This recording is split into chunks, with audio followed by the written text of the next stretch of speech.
బెదిరింపులకు భయపడి ఇంటర్ కాలేజీల అరాచకాల గురించి మాట్లాడొద్దా అరే నాకు అర్థం కావట్లేదు. ఒక అరాచకాలు ఎలా ఉందంటే లక్షల ఫీజులు తీసుకుంటా, క్లాసెస్ సరిగ్గా చెప్పకుండా, ఇటు సరిగ్గా వాష్రూమ్స్ ఉండవు, బేసిక్ ఫెసిలిటీస్ ఉండవు, డబ్బులు కట్టించుకొని మూత చేస్తారు, క్లోజ్ చేసేస్తారు. అడిగితే బెదిరింపులా. కొంతమంది మాట్లాడుతూ ఉన్నారు, మీరు ఎందుకు కొన్ని వాటి గురించి మాట్లాడుతూ ఉన్నారు, మీరు ఇంకొన్ని వాటి గురించి మాట్లాడలేదు. టు బి ఫ్రాంక్ చెప్తా ఉన్నాను, నా దగ్గరికి ఇష్యూ వచ్చిన ప్రతి ఇష్యూని నేను పబ్లిక్లో తీసుకెళ్తున్నాను. నా దగ్గరికి ఇన్ఫర్మేషన్ వచ్చిన ప్రతి ఒక్కటి మీరు ఇన్ఫర్మేషన్ ఇవ్వండి, ఏ కాలేజీలో ఏం జరుగుతుంది. నేను పబ్లిక్లో తీసుకెళ్ళకపోతే అప్పుడు అడగండి.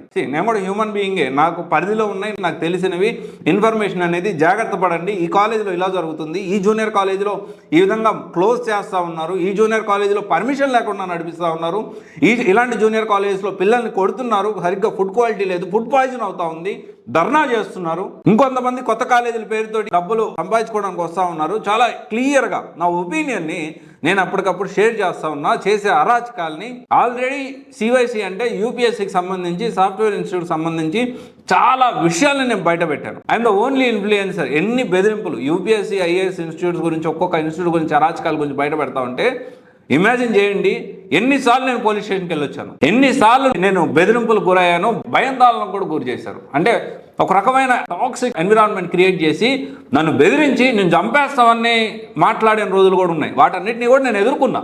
యూపీఎస్సీకి సంబంధించి, యూపీఎస్సీ కోచింగ్ సంబంధించి మోసాలన్నింటినీ చాలా వరకు నేను బయట పెట్టడం జరిగింది.